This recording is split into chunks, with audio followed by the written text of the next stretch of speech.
मेरे 2 बच्चे ने। मेरे अब्बू बहुत मेहनत मजदूरी करके बहुत औखा मैनू पालिया ते मेरी शादी की। बड़ियां मजबूरियां, मैं बड़ी मजबूर हाँ, बड़ी ज़्यादा लाचार हाँ।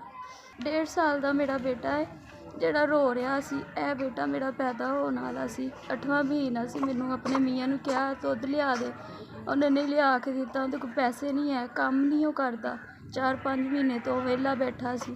दुध का क्या नहीं लिया के दिता, मारिया कुटिया मैनू ते मैं गुस्से नाल तेज़ाब पी लिया। मेरा बच्चा होने वाला सी 8वां महीने च।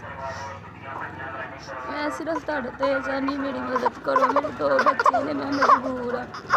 उन्हें भी कढ़ दिता मार के। उन्हें 2 महीने पहले भी इस तरह ही किया सी। पहले बच्चे वारी भी मार कुट के कढ़ दिता सी ते मेरी अम्मी ने ही सारा किया सी ते हुण भी उन्होंने यही किया है। नशा करदा बंदा मेरा ते उन्हें मार कुट के माल कला दिता ते माँ मेरी ने फड़ तड़ के किसी को मांग, कदी किसी को मांग। फिर मेरा जाके ऑपरेट कराया।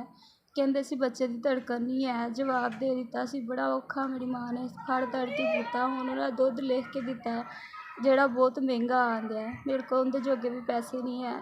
हाँ जी, मैं 5 दिन हो गए मेरे ऑपरेशन नूं। मैं ऑपरेशन की एक दिन दवाई भी नहीं खाधी।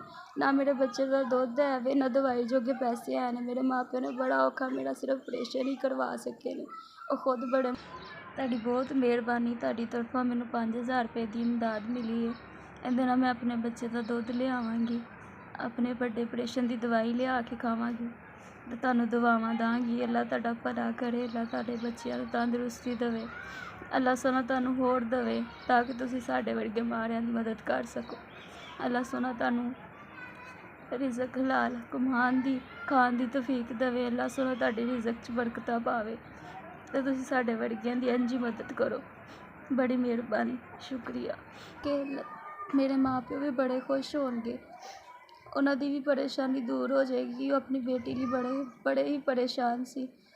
अल्लाह तुहानूं बहुत ज़्यादा दे, अल्लाह तुहाडे रिज़क च इज़ाफा करे। तुसीं इसे तरह अल्लाह तुहाडे रिज़क च इज़ाफा करे। तुसीं